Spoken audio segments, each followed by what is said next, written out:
At 7:30 a.m. in the morning, her car was found abandoned. It was parked less than a mile from her apartment. No damage, no shattered glass, no visible struggle. Someone had driven it there, locked it, and calmly walked away.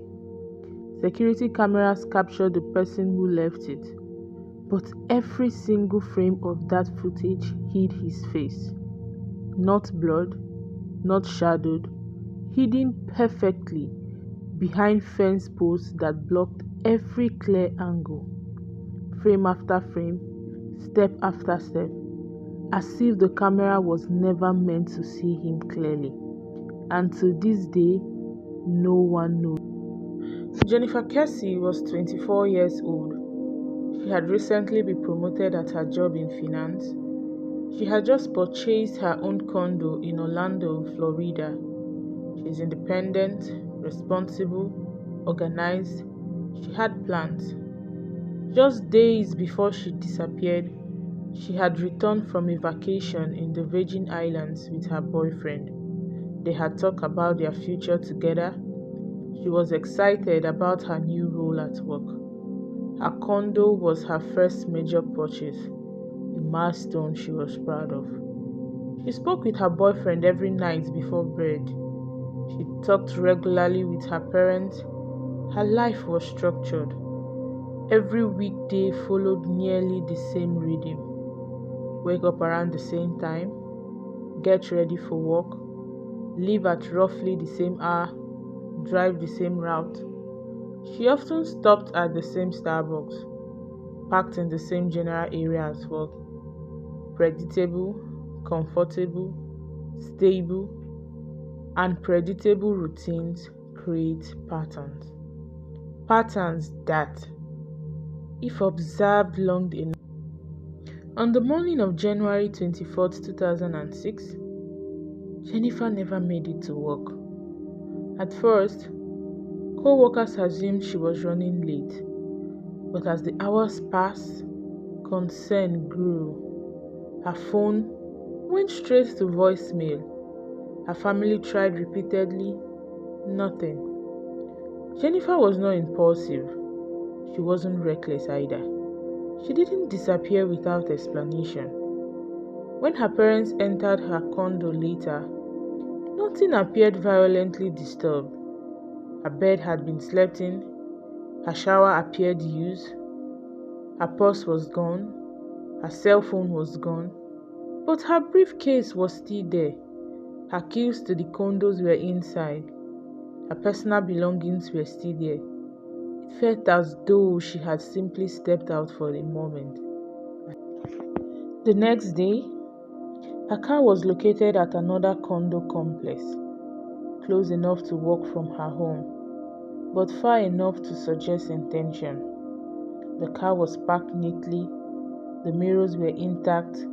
Inside were small personal items, a few pieces of mail, clothing.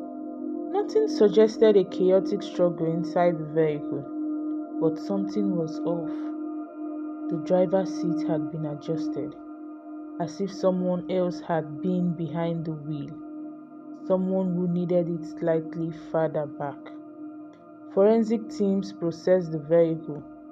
They found no usable fingerprints, no DNA evidence that led to a suspect. It had been wiped clean in key areas. Investigators now knew Jennifer had likely not driven her own car to that location. Someone else had, and they had been careful. Security footage from the complex showed a man parking the vehicle. He stepped out calmly, closed the door, walked away at a steady pace. No visible panic, no rush. But as he passed the security gate, each frame of the camera aligned perfectly with the fence post, blocking his face.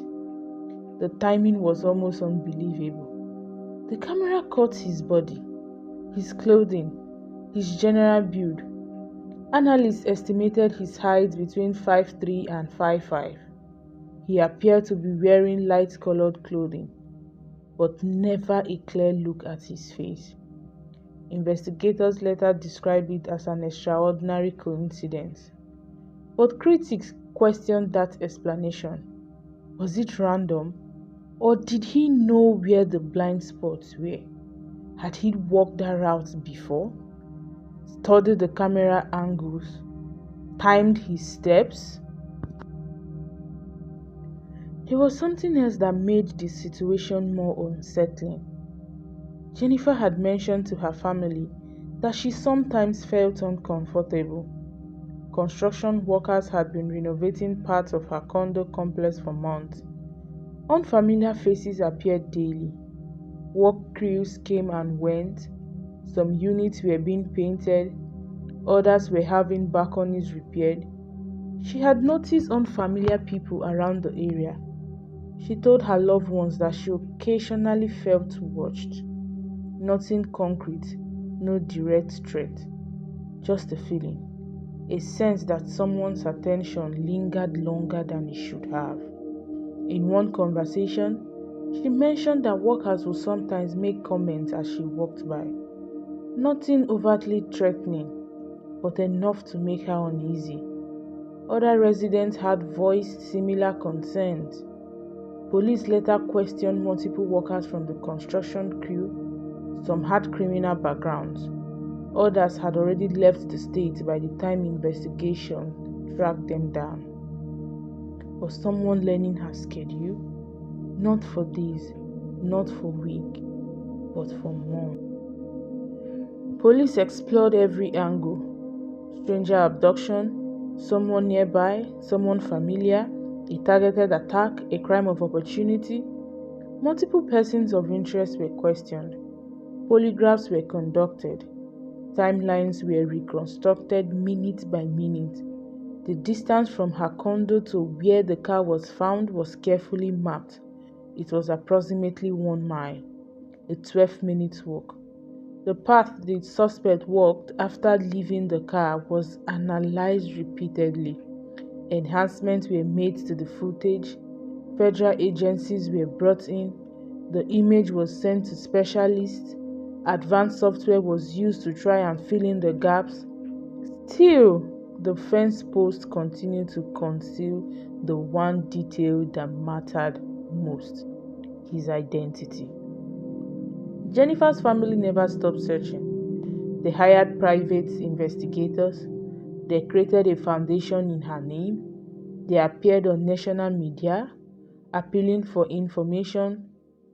Tips came in over the years, some credible, some not, but none led to an arrest. Nearly 2 decades later, the case remains open.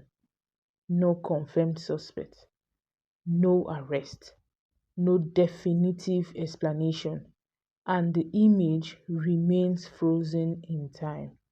A man walking away, a face never revealed. Jennifer Kesse was never seen again, and somewhere, the person who knew her routine is still unknown.